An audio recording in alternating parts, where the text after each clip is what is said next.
The Deputy Permanent Secretary. Good afternoon, both of you. How are you? Very well, thank you. Good afternoon. Thank you. We really want to thank you for your time. I know it's Friday, the last Friday in January, so it's an important day. And we really appreciate your flexibility as well, so that I can make the best use of our time, knowing that you have other engagements. Would you please let me know about how much time we have so that I can manage through our information in the right fashion? It's 30 minutes, okay? 30 minutes? Is that okay? Yes, sir. Although we may go a little bit accommodate questions for you, but I will work through this in 30 minutes, sir. Okay, that's fine, ma'am. That's fine. Thank you so much. I do have a team with me on the call, and I am going to be sharing a document that I hope you can see. Yes, I can see it. Thank you so very much, sir. In terms of background, Your Honorable, we are very appreciative of the support that you rendered to us at the Mongu rally that we had in November. We are also very much supportive of your support in driving forward this project. So I'm going to go through this. I'm going to hit the key highlights. I'm going to put myself off video so that I can focus in on the presentation. And I'll invite you to stop me at any time to ask any questions. The purpose of this meeting is to present to you and get feedback from you and our Permanent Secretary and Deputy Permanent Secretary on this project that is focused in advancing the role of inclusive participation in countering corruption to dismantle kleptocracy in the Western Province. This project aligns with the mission, vision of our president, where we are utilizing the youth. And he mentioned in November that young people are advocates for social change and have to be engaged effectively in the fight against corruption. So through this work, we're utilizing our youth actors that are in Mongu to help us support this.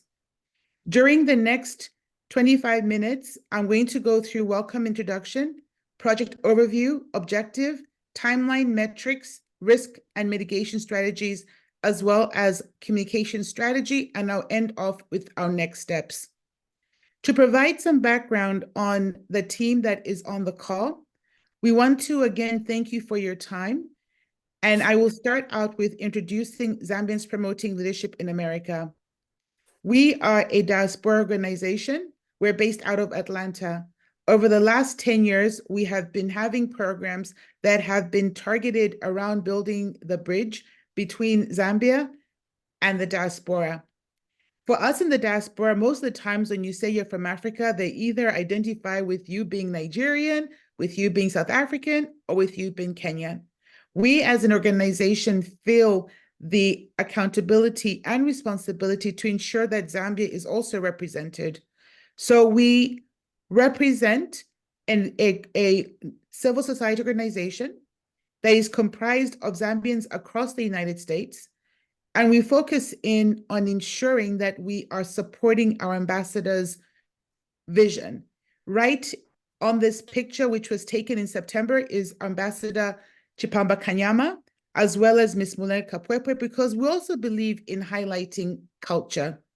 And over here are all our board members that come from different parts of the United States that came to Atlanta.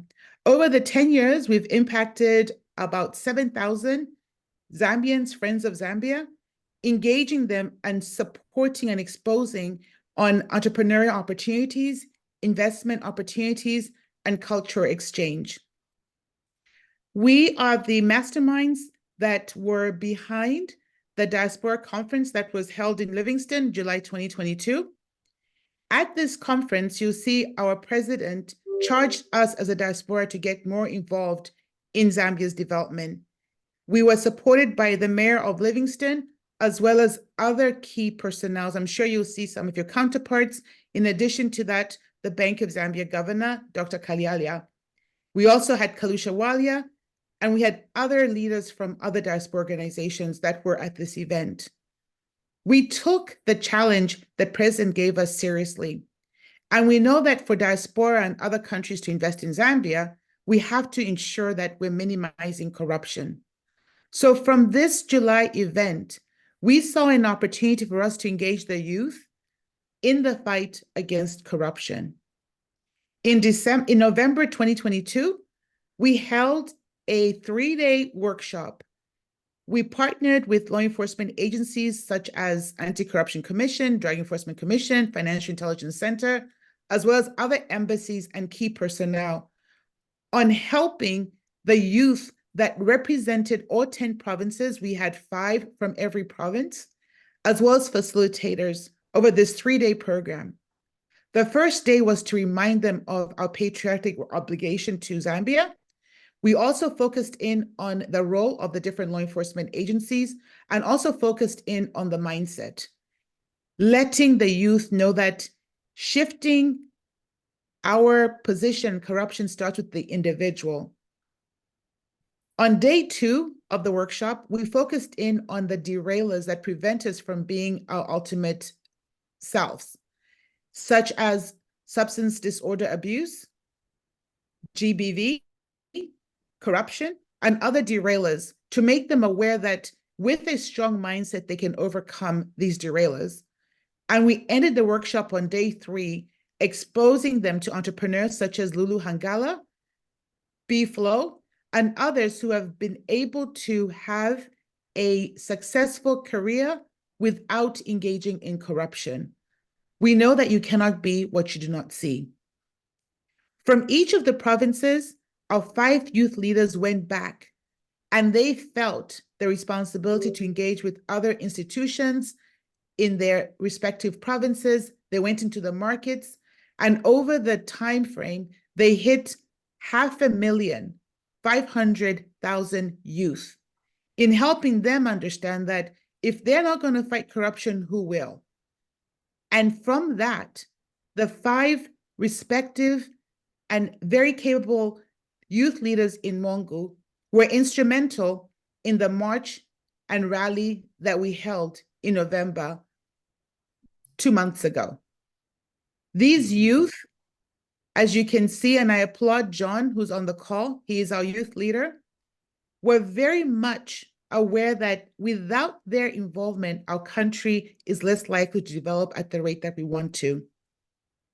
So this has been very, very important, very, very critical, and the momentum is very high. Our youth are very excited and they're ready to play their part in the fight against corruption. From the rally, I want to just pause for a second to introduce our team that has worked on this. We have a group of advisors that are American, they're Zambian American, and they're also Zambians. And at the bottom here, you see our youth leaders that are particularly working on this project.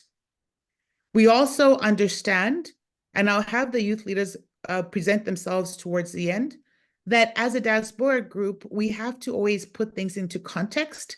So we have a partnership with Young Women in Action who are based in Lusaka, and the executive director, as well as their program advisor, is on the phone. And we understand that in order for us to work together, we have to collaborate as a team.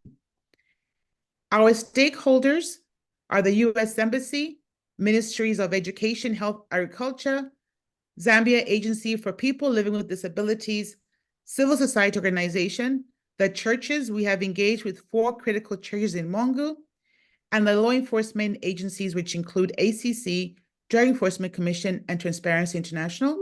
We have had meetings with all these stakeholders, and they're all very supportive of the work that we are doing. What's also very important for us is our relationships and our ability to work with our Barotsi Royal establishment, When we were in Mongu in November, we had the opportunity to meet with the Litunga, as well as the Royal Cabinet, and they all are supportive. They see the opportunity for the youth to become more focused on developing themselves, developing the country, and reducing the number of junkies that are on the streets. Honorable, I've gone through this. I want to just stop here to see if you have any questions on what I've covered so far. No, it's fine. I may proceed? Yes, please. Thank you, sir. So let's talk a little bit about the project. Our project is focusing advancing the role of inclusive participation in countering corruption to dismantle kleptocracy. So we're really looking at accountable governance in the utilization of public resources in three sectors: agriculture, health, and education. We are looking and focusing in on increasing public awareness, enhancing social and institutional accountability, and strengthening our capacities to reduce corruption in those three sectors. So whilst our project is timeline, we are really focusing in on that specific space. I'm not sure what happened, but my slides seem to have moved. This is just to highlight the endorsement from the Barotsi Royal Establishment, our indunas that came and spoke and talk to our youth, and the other youth leaders that you see here are representing the different provinces. I apologize for the ordering. Something happened here.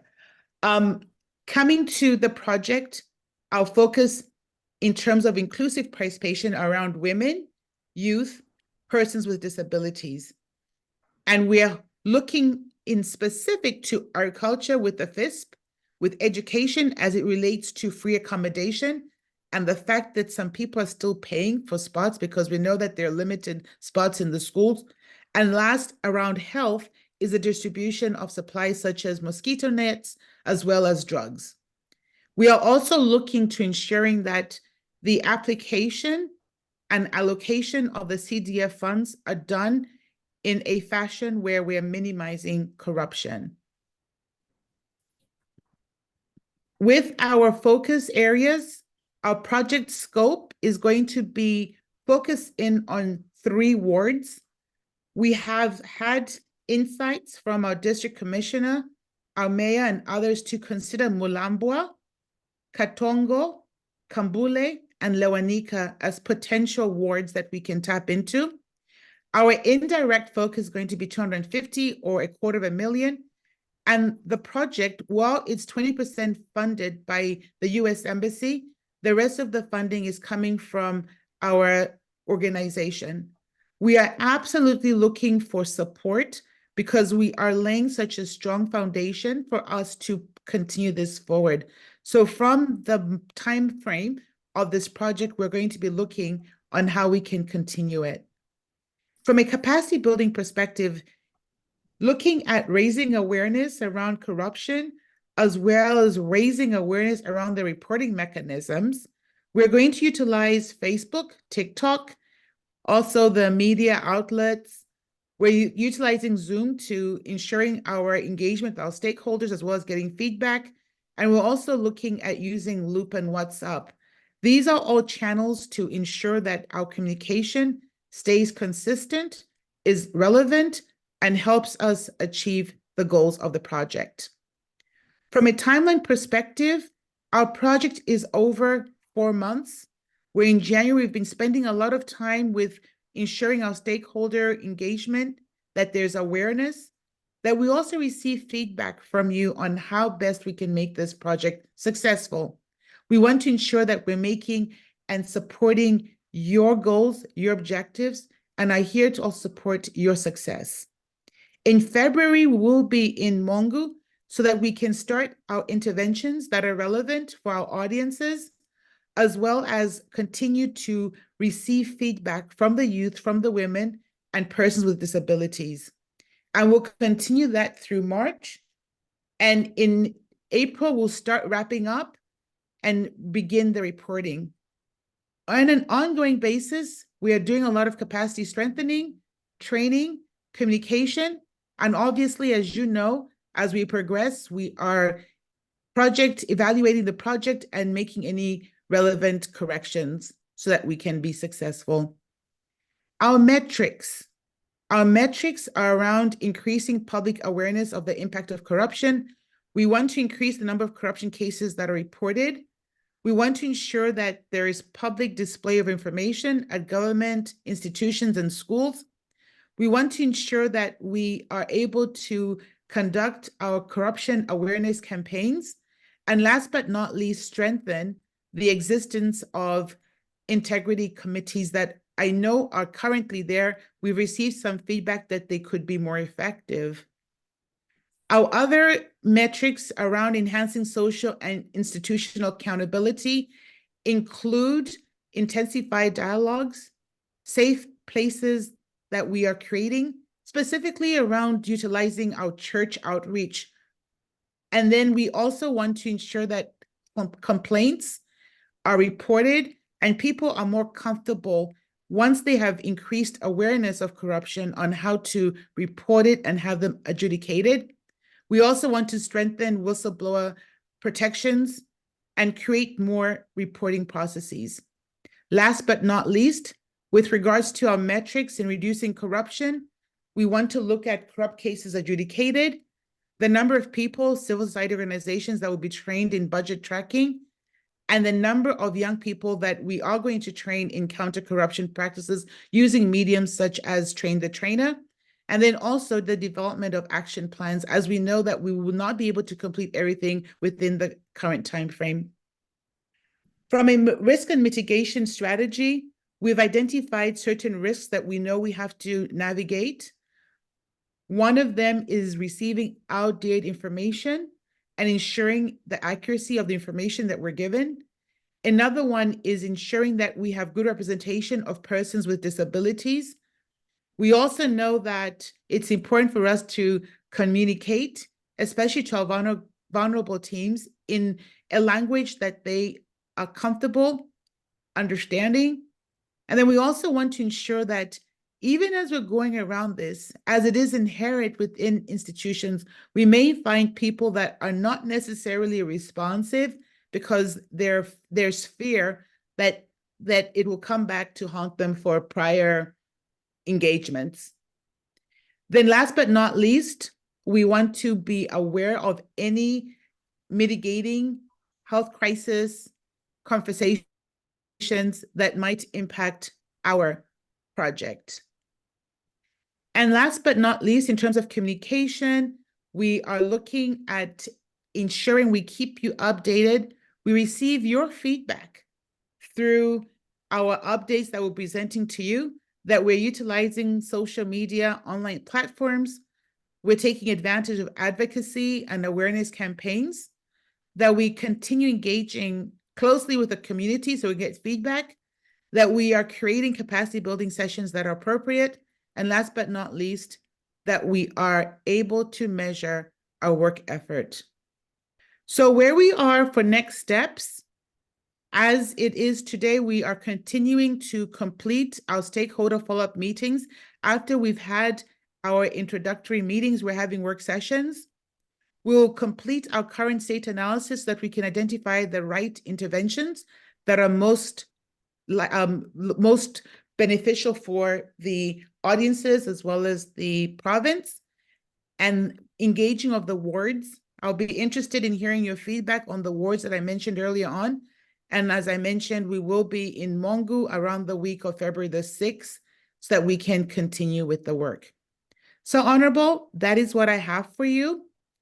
I would like to welcome questions or come back. I'll stop sharing at the moment.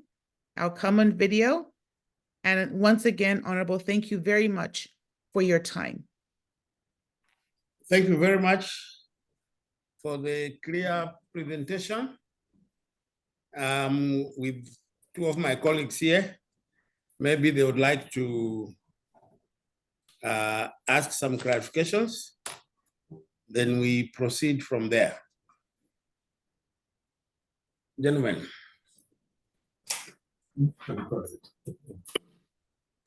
Maybe I can ask why Mr. Muranda is still recollecting the thoughts.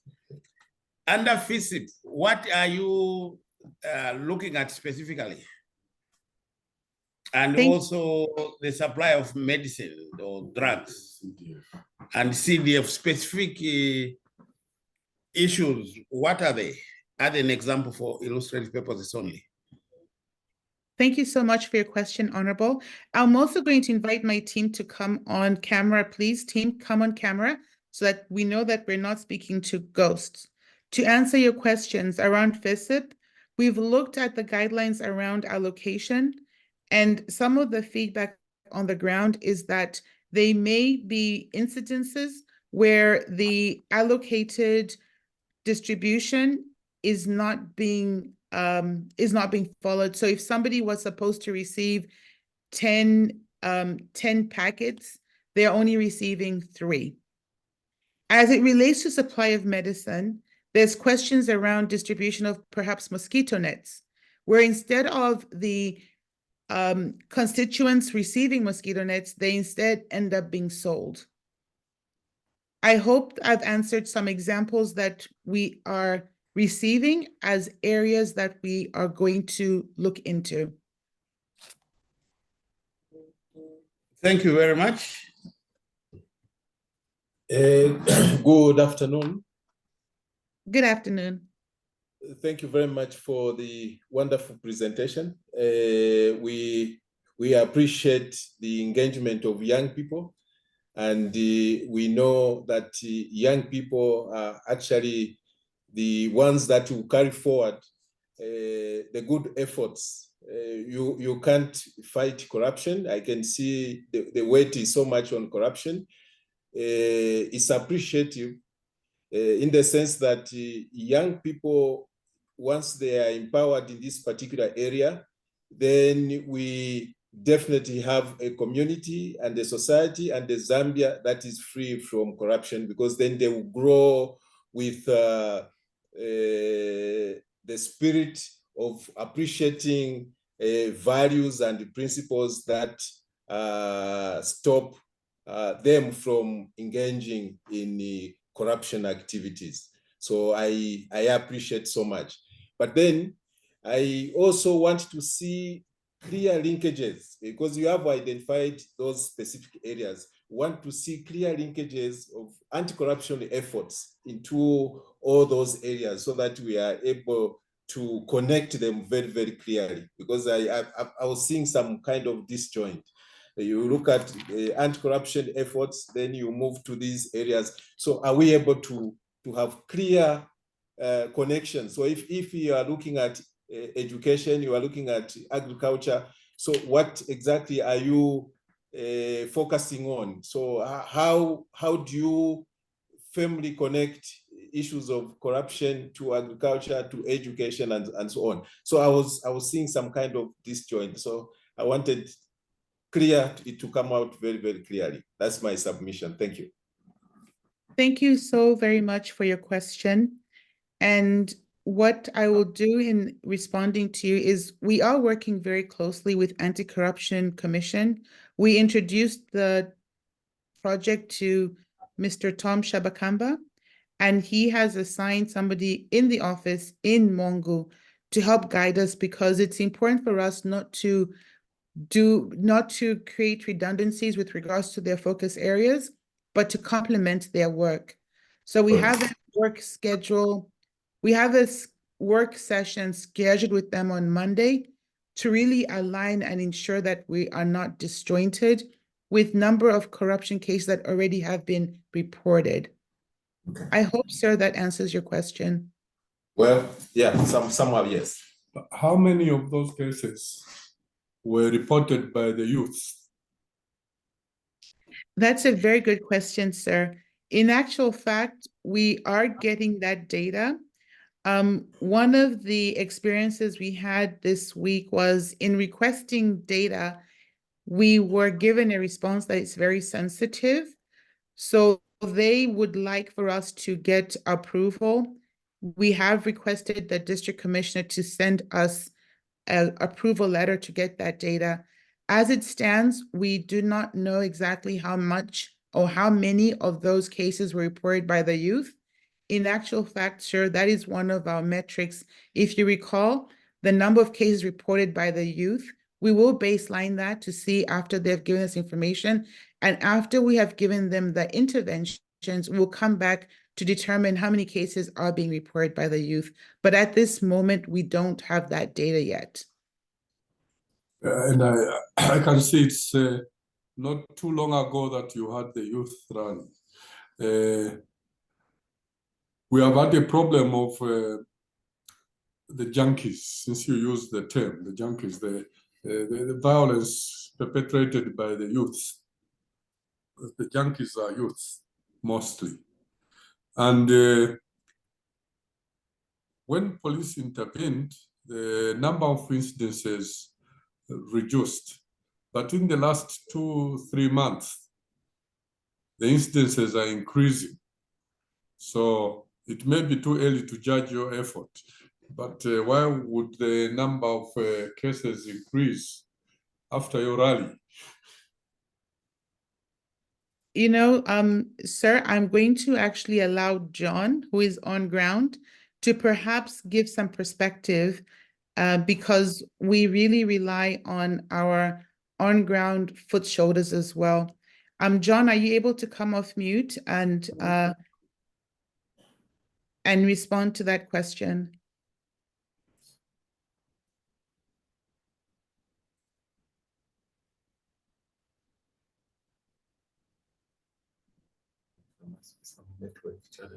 Okay.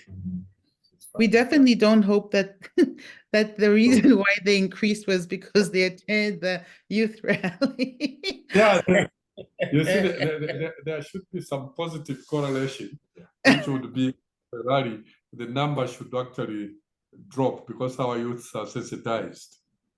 But you Well, see you now know, it's going. I can say that one of the reasons, and I don't have any evidence, was if you look at when it was held, was towards the end of the year. You know, one of the things that we wanted to do was to provide avenues for them to become more productive than stay at home. So you had more graduates. Perhaps that is something for the reason. I don't know, sir. You would have to look at trend data. But I don't know if, John, you're able to provide some insights being on ground. Because I can only speculate. Sorry for my insinuation. It's okay. You know, the wonderful thing is that I can, with confidence, say that you may have increased reported cases after our interventions because we're going to baseline. You asked the question. So when we get the information from the Anti-Corruption Commission, how many cases have been reported by the youth, we're going to baseline that. When we have provided insights as well as increased awareness, I can assure you that there will be more cases that you will find reported because sometimes people don't know it, they don't recognize it. I think, I'm not sure John is having, you are unmuted. John, you are unmuted. I don't know, can you speak? Apologies, I don't know what's going on with his audio. Well, I think we have.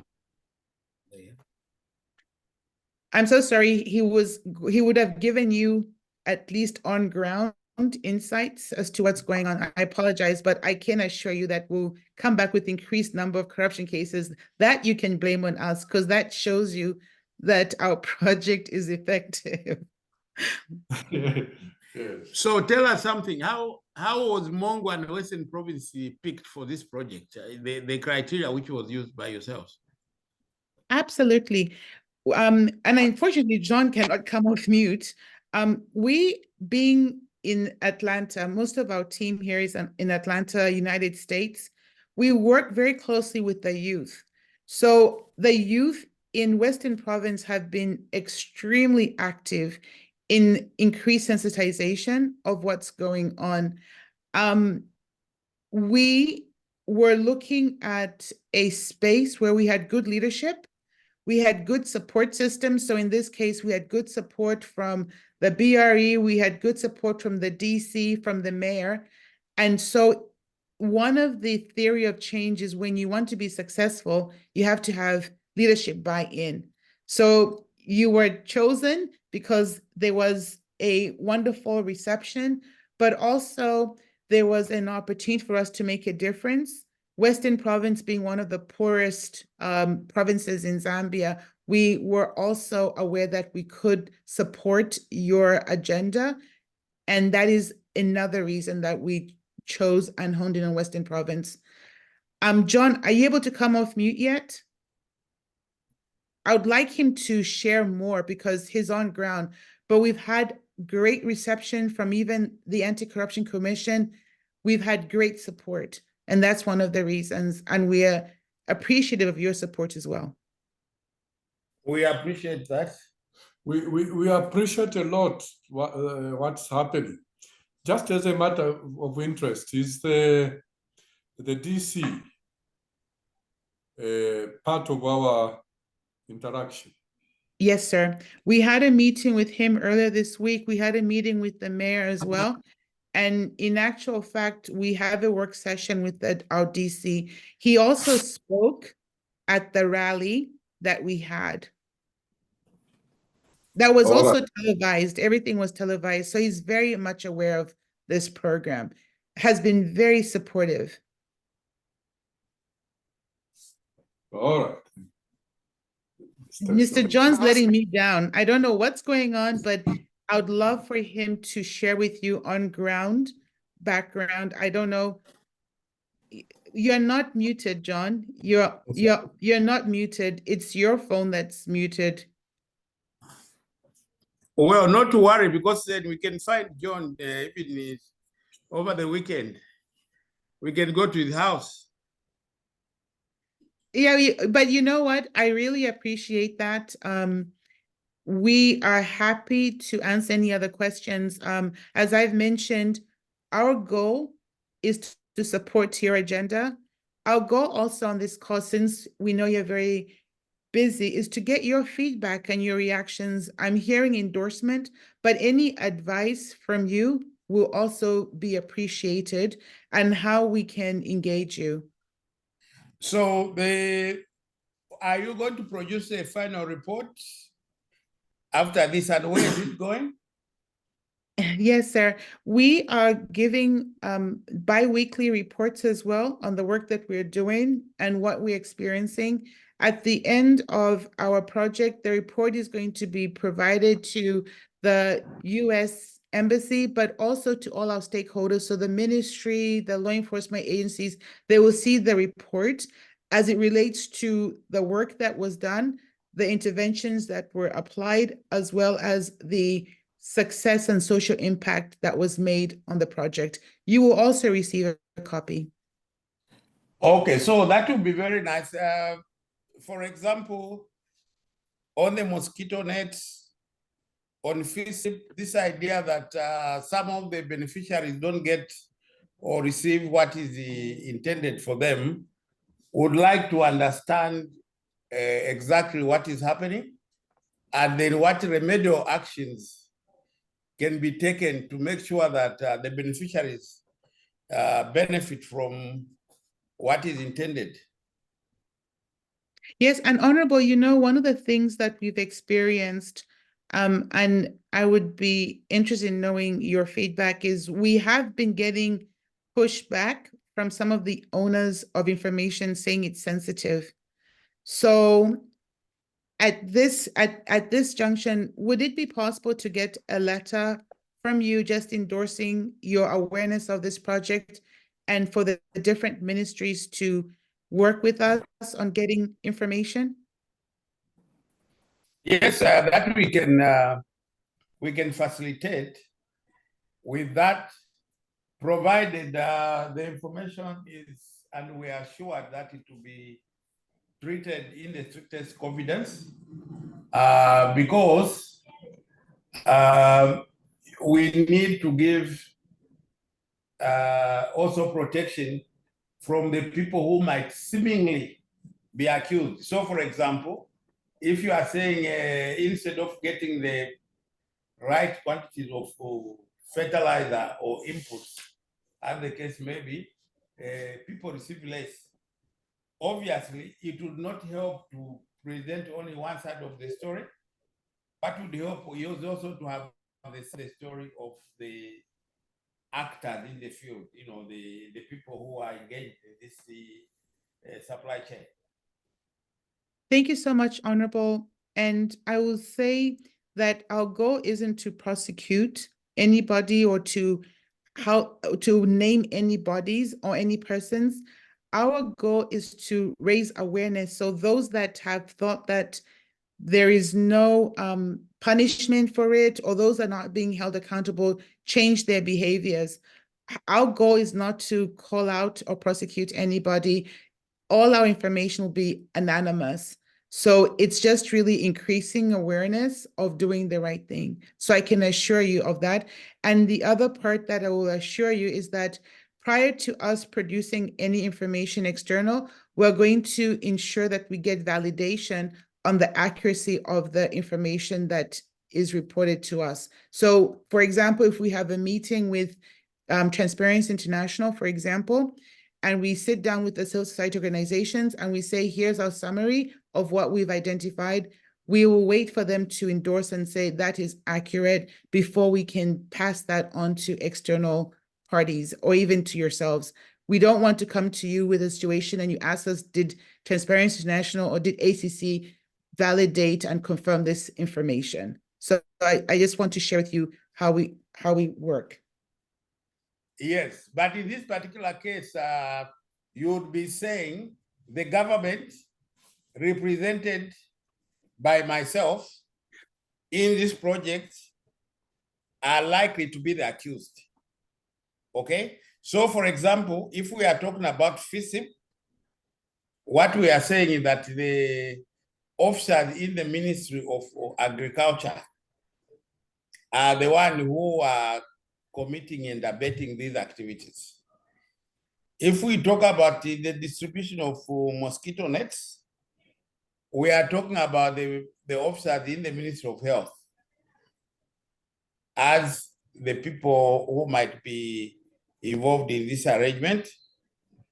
If we are talking about the CDF, Constitutional Development Fund, we are talking about officers in the councils. Okay, so what we are saying is that before a report which reflects that something is happening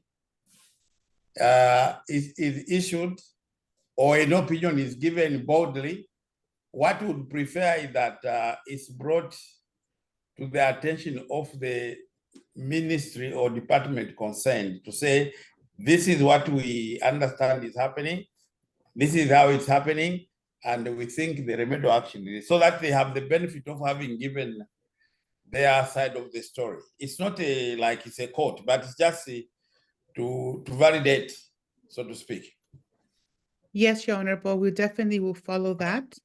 And my question for you is, how would you like to be involved through this process? Do you want us, after we have validated all the information, to present that to you as well? Yes, that's what Okay. I would prefer to have. For example, before you issue your final report, I've seen, or our office has seen, what is contained in there. And if we have views to give, we will give them. And after that, when we agree, then the report is good to go. It's not that we'll stonewall anything, but it's just to clarify what might be happening. Yes, that's all. Yes, Honorable, absolutely. And as I mentioned, we're doing current state. This is our understanding. Here, interventions, whether we will even include you to say, this is your position. We're looking at interventions that help communicate the awareness around your position, as well as your leadership position around the fight against corruption, your position on this. So we can even capture that as part of the communications. And then all we're doing is allowing us to see the change that has happened because of the increased communication, as well as the support for the youth, women, and persons with disability. So those are the interventions that we would be applying. Very good. And I was wondering, to what extent has this program been effectively advertised locally here in Mongu? For example, on our community radio stations. Has Yes, it been sir. advertised? Yes, we are actually scheduled a meeting with our media contacts in Mongu, and we are going to ask them as well to provide insights around the best way to communicate this, because we wanted to, in terms of increasing awareness, for them to become part of this and make it not a one-time event, but an ongoing event. So for example, when ACC says, here are the ways that you would report corruption if you see it, we would like the radio stations to include that as part of their ongoing communications to the communities. Very good. No, that's clear then. I really appreciate your questions, Honorable, as well as your support for us. This is very insightful for all of us. It's very good. No, we are grateful as well. We are thankful for that. I could recognize a number of people on your slide, so it's good. Who do you recognize? A number. For example, the ambassador in Washington.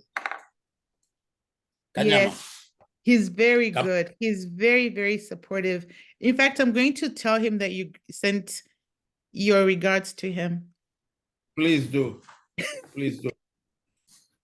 And at least today I've learned something. I saw you are the one who organized the workshop in Livingston, eh? Yes, sir.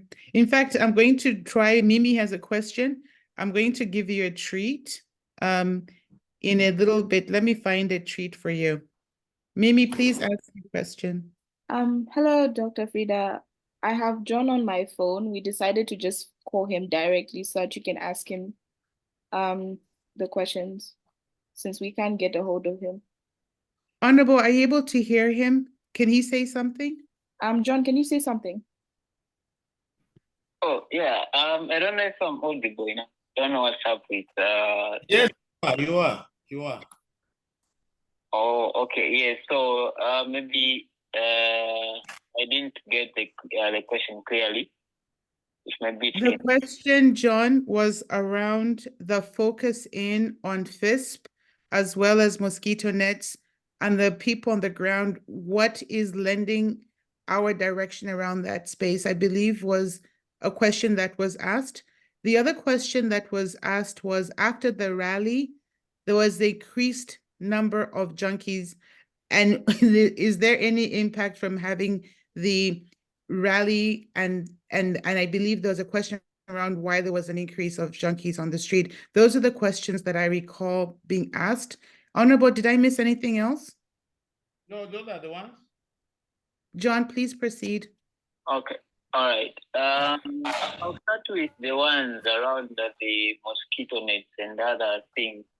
I want to say that it's not really something that you know, is hidden, especially to some of us who are on the ground, because you know, as youth also we are linked to different kinds of youth groups where we interact as youth. Some of those youths actually, they are youth who are doing some voluntary work. Some of them are peer educators, friendly corners in each and every clinic and hospital, as well as also sometimes us being as citizens of the community. We know what happens, we know what goes around. So the issue around the mosquito net, some complaints have been coming out. Some of us have been victims of such, whereby you find that some of the health workers who goes around maybe distributing the mosquito net. Of course, what we know is that before they distribute, they have to register the names of they go door by door. to just register homes where they're going to distribute these mosquito nets. But you find that sometimes what would happen is they'll get some of the mosquito nets, they pack. Sometimes we'd find that they charge some people just for them to be given mosquito nets. And then situations come where you'd find that maybe the number they're distributing to is done. Then I go to them and say, no, I need the mosquito net. I was not registered, but I need the mosquito net. Instead of them providing another alternative, but they'll tell me, can you pay for this? So you are paying for something that is coming from the government institution, but then that payment you are giving out, you are being asked for. After you do that, or even before you do that, they won't tell you either they're going to give you a receipt for you to be sure to say, okay, maybe this is in line with their policy. If somebody was not registered, for him to be given a mosquito net, maybe he needs to pay or she needs to pay, then this is the receipt. But you are not going to be given such. So these are instances that are going on ground where people have complained, and also these are issues that are well known, even to some of our peers who are doing some work around where they say, oh no, so this is the current state around, the issues of mosquito nets, as well as drugs. For drugs, sometimes you find that you go to the clinic. There are many times where we've gone to the clinic. They'll tell you, no, we do not have this drug. But they'll tell you to say, they'll give you a prescription and tell you to say, can you go in this particular pharmacy or drugstore? You'll find this certain drug is there. You buy that drug. And when you try to find out, you'll find that drug actually, that drugstore or pharmacy is connected to somebody who works from the hospital or clinic. So it's more like a linkage. It's more like a connection. They find that they're not giving you the medicine at the hospital. They will tell you, they'll refer you to do it, to go at a drugstore and buy that particular medicine. So the question around that, is asked most is, so why can't we find this particular medicine at the hospital where it's supposed to be? But we are finding this medicine at a drugstore. And so these are issues that goes around in all this sector, especially the distribution of mosquito nets, as well as also medicines. Then when it comes to the issue around the junkies, the increase of junkies after the youth rally, I believe change doesn't just come overnight. And also sometimes we find that change comes in when somebody appreciates that particular change. So the rally that we had, mainly I can tell you to say, because we have a group, we have also a WhatsApp group where we have where we registered, or we made these rally participants to join in. It has got around 200 and something youth on there, but the rally accommodated about 1,000 plus youth. But the response around the appreciation of the rally has been so impactful, such that each and every person who attended the rally, each and every youth who attended the rally, they are appreciating the effort.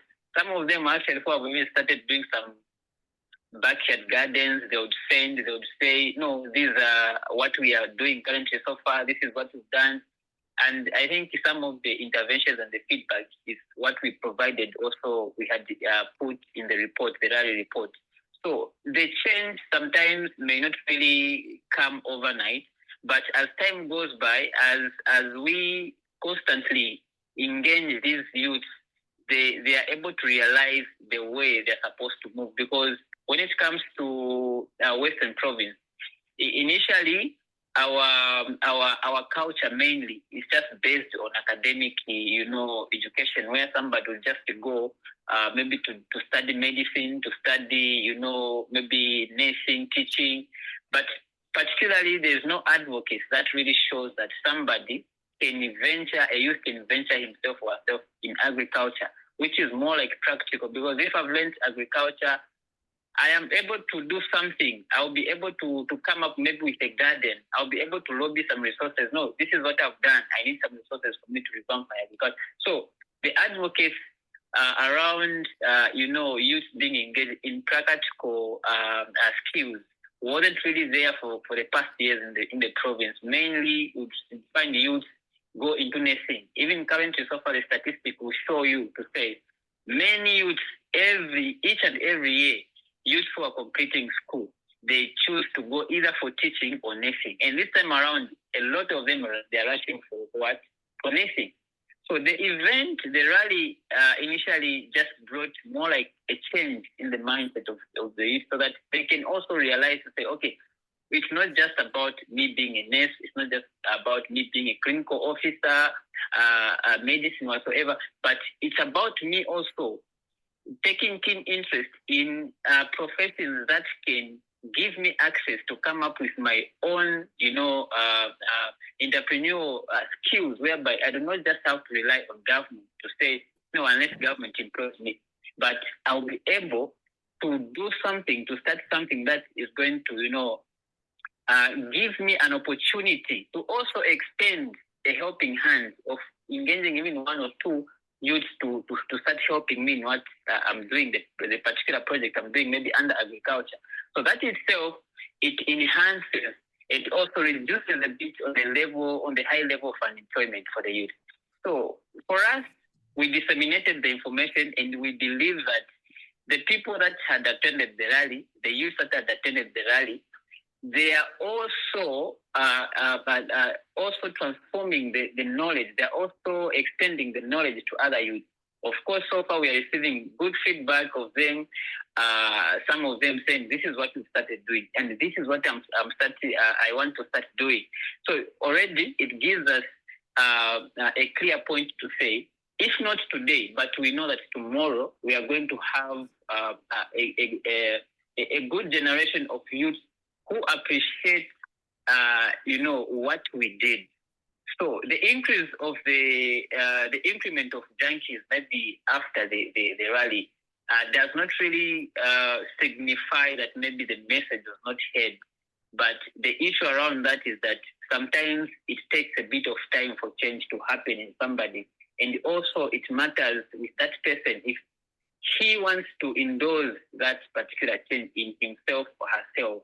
So for us, we disseminated the information, and I'm sure so far so good with this program that is coming, that is the project that we are starting. We do not just want to end from here, and also even with the youth rally that we started, the agriculture part, we do not just want to end from there, but we want to continue engaging the youth, so that the youth of Mongu can also realize to say, it is not just me becoming this, but I can also become that. That is the only way we can try to minimize on the high levels of junkies, criminalities, and other stuff.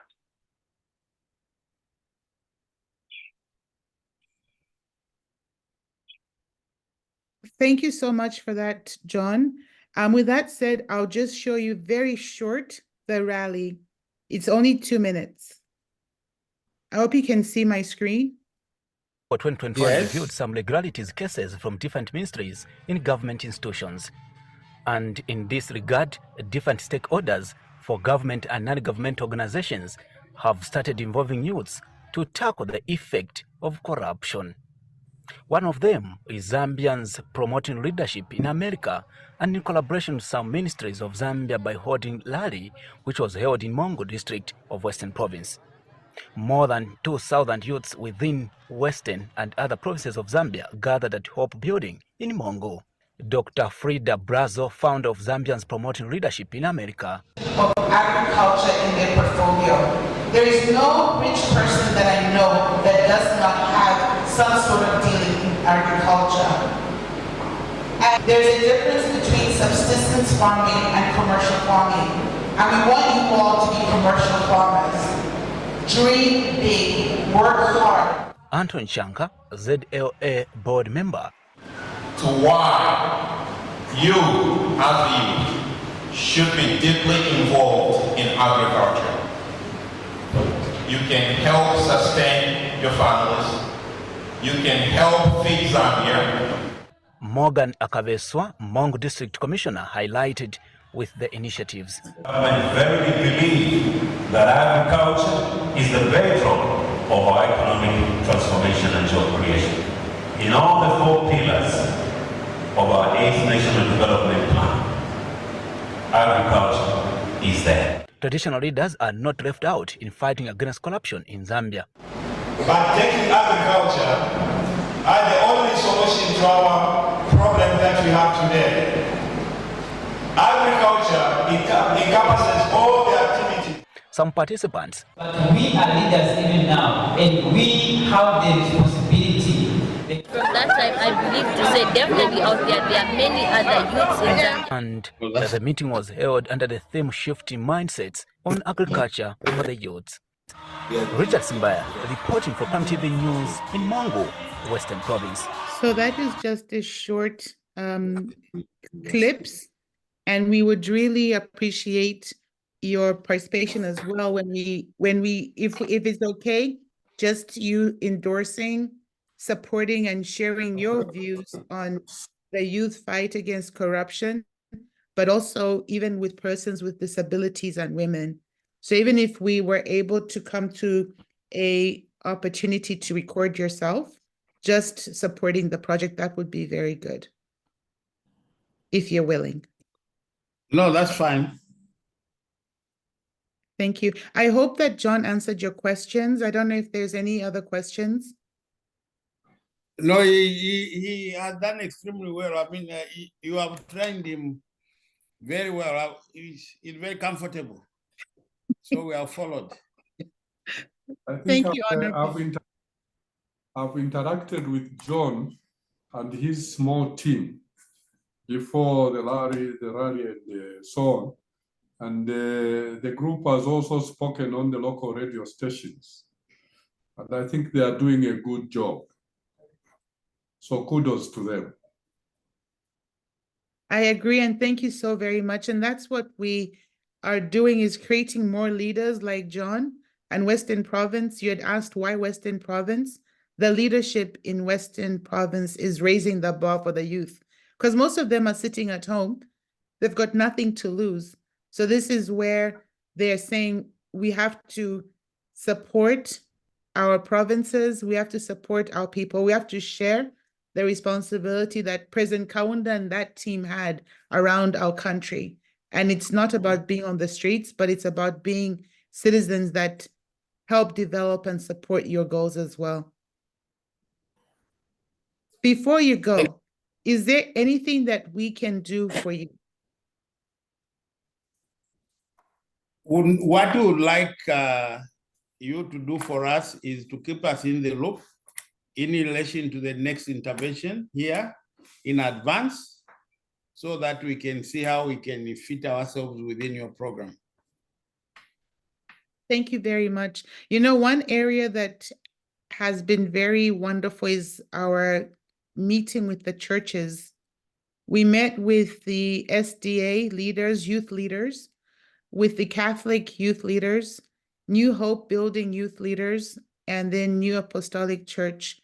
And they all endorse it because that is also a large community that in the Bible, it talks about corruption, but how can we also leverage their outreach as well as create momentum from that perspective as well? So we really appreciate your time.